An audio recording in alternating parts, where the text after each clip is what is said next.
Hi, I'm Cheryl and welcome to the Sewing Room channel. I often get asked what is my favorite quilt. So I'm going to share with you some of my favorite quilts that I have made tutorials on. So let's get started. This is my absolute favorite baby quilt. And I have to say I have a funny little story with this.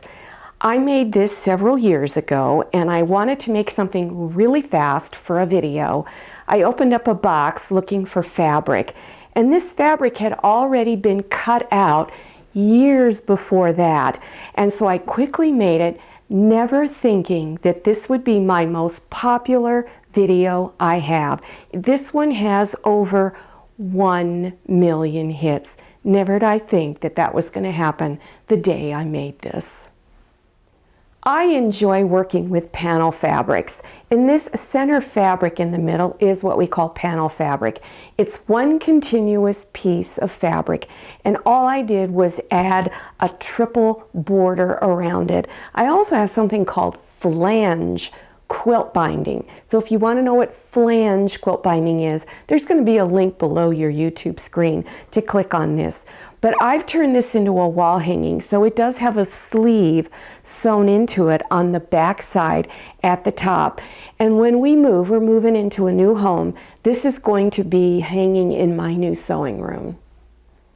This is my favorite fall quilt that I have made, and again, it's panel fabric in the center section. All the Scarecrow is panel fabric, and then I added a solid border around it and then just scraps of fabric in different sizes stitched around the edge. I really love to hang this quilt in the fall season. This is my second favorite fall quilt, and again, it's panel fabric in the center section, and I put a triple border around it, just solid fabric pieces. I didn't have to piece any little squares together at all, so it goes really quick when you do that. And I use just regular binding around the edge, and again, this one does have a sleeve stitched on the back so that I can hang it on the wall during the fall season. This is one of my favorite ones to use to recommend to people when they want to learn how to make some of the more traditional quilt blocks. And this one's called my Novice Beginner Sampler Quilt. And it was done in stages. There's a separate video on each of the blocks, and then I also have separate videos on how to put the border on and how to layer and get it quilting stitches done and put your binding on. So again, this link to this quilt will be down listed below. I love this one because it's so colorful. Now, it is a quilt series that I did, and it's called the Beginner's Botanical Quilt. And again, there's a separate video on each one of the blocks, also a video on how to put the sashing on and the border. It takes you through the whole process from beginning to end. So you can even hang this on the wall if you like, or lay it over your sofa, or place it on top of your bed.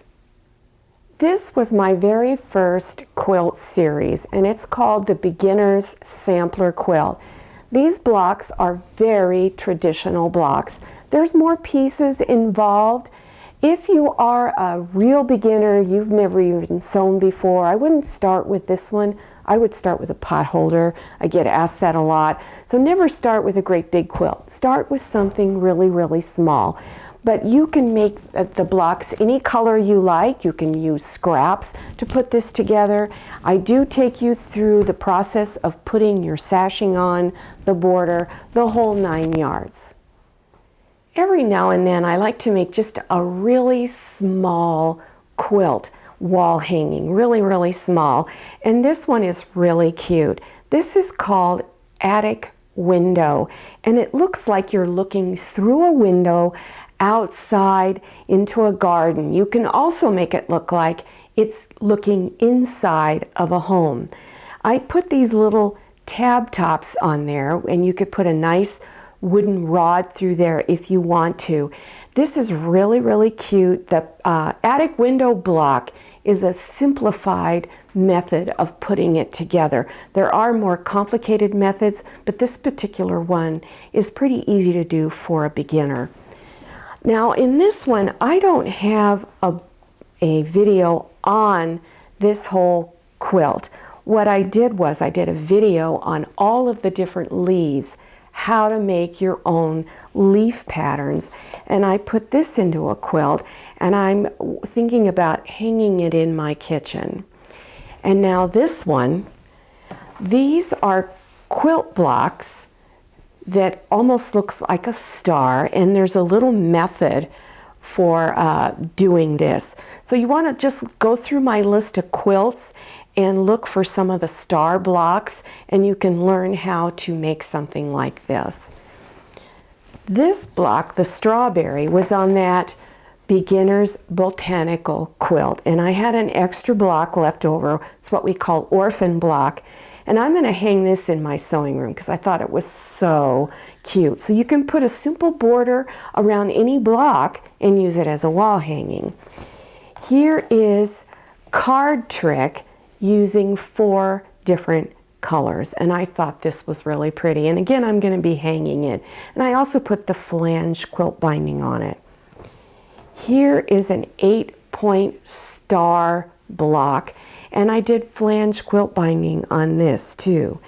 And then here is a very traditional quilt block called Bear Paw. I hope I've inspired you to try making some of these quilts. At least try making a block or 2 at a time, and even consider hanging it in one of the rooms in your house. Now don't forget to follow me on Instagram and check out my Facebook page. Thank you so much for watching. See you next time, and happy sewing! I hope you enjoyed this video. If you did, please click on the thumbs up button, and don't forget to click on share to share this video with your friends. If you haven't subscribed yet, click on that red subscribe button down there in the lower right-hand corner of your screen. Click on the bell so you can receive notifications about my latest videos.